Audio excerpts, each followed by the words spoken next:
Hey guys, welcome back to Gundam Build Guide. So let's start off this week with a shit ton of normal Gundam news because the freaking 2022 budget must have come in this week because so much news happened this week. Wow, oh my god. I guess I'm going to touch on everything briefly because there's a lot. First off, which Gundam is coming out? A lot of people care about that. It's going to release next October just in time for Halloween because you can't have a witch without having Halloween, so yeah. When fall comes around, that's definitely going to be my anime of the fall when I have to watch something. Next up, there was a ton of news about the Cucuruz Doan movie. Since there was so many different news stories about it, I'm just going to drop them all at once. So, first thing, the Cucuruz Doan movie is going to be a featured anime at the Japanese 2022 Anime Expo, hosted in the beautiful, illogical, upside-down pyramid that is the Tokyo Big Sight, because Japan just needed to have their own pyramid, and they also need to have it upside down. Now, I was initially hopeful that the movie was going to premiere there because that would be very cool, give it a nice spring launch. But as I've looked into it, I've been unable to get a clear answer about whether or not that's actually going to happen. So I cannot confirm if it will air there or maybe it won't. All I know for sure is that they're going to be selling merch there. So yeah, I guess if you're in Japan and you want to buy like a Cucuruz Doan movie keychain, that's the place to do it. Now, speaking of the Cucuruz Doan movie, Yoshikazu Yasuhiko was interviewed by boring-ass Forbes magazine about it. You know, Forbes magazine, the stock market magazine about, like, how to grow your rutabagas. Since when does Forbes magazine give two shits about anime? Well, anyway, so they asked him if he was planning to remake the entire original 70s Gundam, and he pretty much answered no. He said that he only even made Gundam the Origin in the first place because people forced him to. And it took him a decade to finish it when he thought it would only take a few years.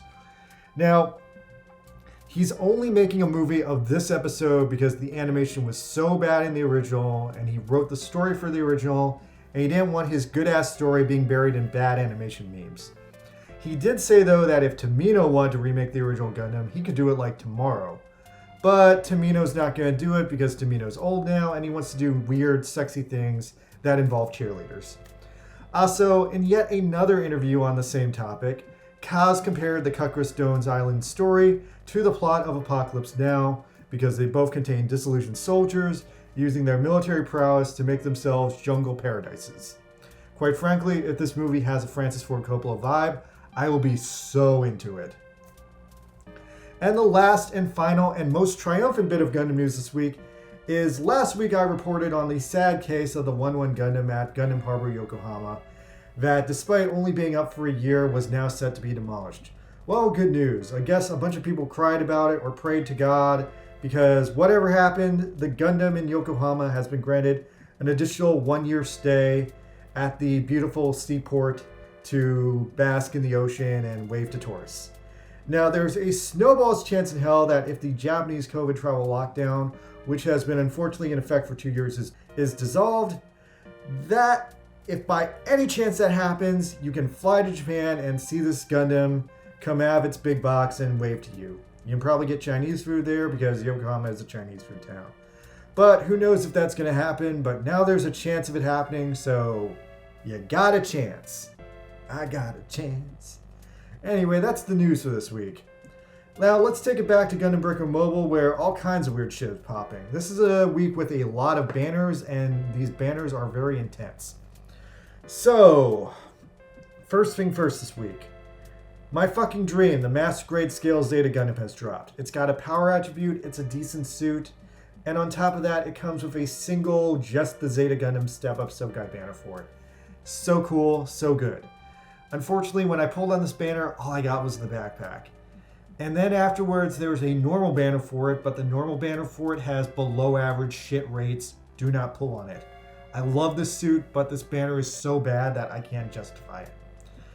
Anyway, so the suit of the week, aside from being the Master Grade Zeta, is also the Victory 2 Buster Gundam. Not to be confused with the Victory 2, the Second V, or the Assault Buster Victory 2 Gundam.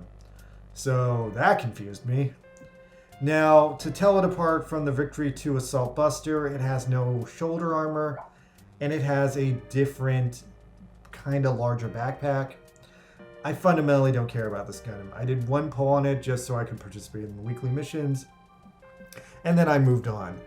Lastly, the last banner you want to consider this week is the Super Bullseye event happening this week. Now, to fully take advantage of this event, you need to do 9 pulls on this banner, which is a lot. Now, the pages in the banner have okay odds of giving you at least 1 Sokai part per pull, especially more towards the end, it gets more sure. But when you finish doing all 9 pulls, you get 4 of any part you want in the game tickets, which is what you really want here. That's the most tempting part about this. I used all mine to finish up the Hakushiki Kai and get some more parts for the second victory, and also the Code Sora, which are all super recent suits that I just didn't get the parts I wanted on for. So yeah, I'm very, very torn about this banner. The banner itself isn't that great, but the end reward for doing all 9 pulls, the 4 anything parts, that's really fucking good. So I'm almost tempted enough to do one more pass through it, because those 4 free parts, that's really fucking good, guys. That's like anything you want, so that's very, very considerable.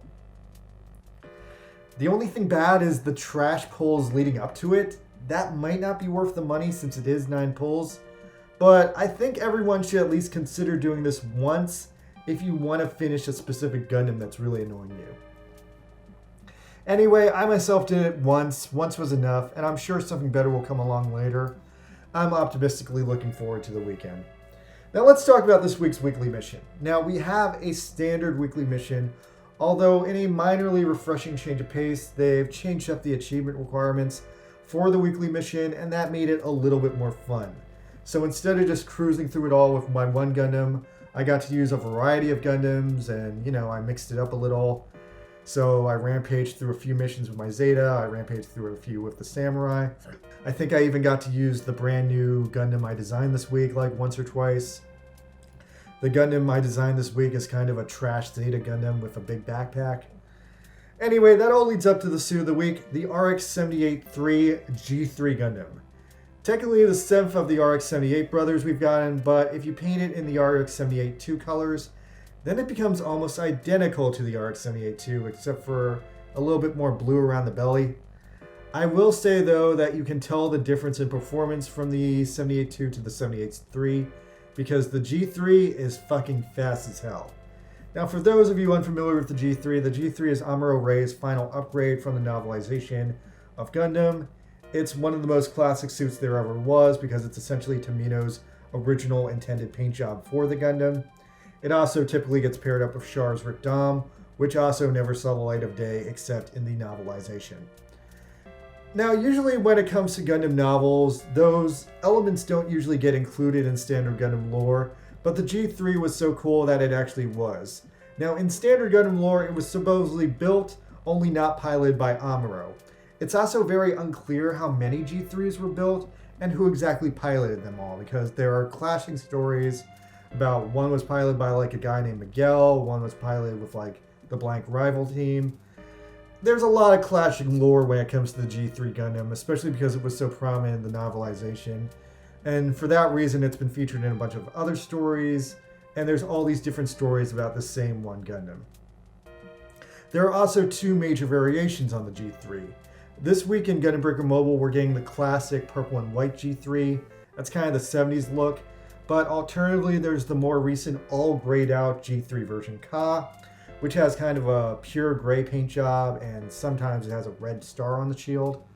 Once again, in Gundam Breaker Mobile, we're getting the classic one, but now that I have the paint from it, I should really see how the paint looks on the first grade Gundam, because that's got the smooth look to it. The G3 was also featured in the Gundam ride at Fuji-Q Highland Park outside of Tokyo. I went on this ride 10 years ago. To sum it up briefly, it's the same thing as Star Tours at Disneyland. You pretty much ride a space shuttle that's like trying to escape from Abaoku in the final episode of Gundam. I do remember also hearing a story about the G3 Gundam being shot down and crashing into the moon. Hajime Katoki painted this amazing picture of the G3 being shot down and destroyed. But now that I'm looking it up today, it turns out this painting is actually a painting of the death of Amuro Ray from the Gundam novelization. Spoilers, he dies at the end, so shit. I had no idea that was the context of this painting, but that makes it actually much cooler. Anyway, that's about it for this week. And wow, I guess I talked about Gundam way more than usual this week, huh? Well, I talked about Gundam as in terms of like story and all that. But hey, that's fun.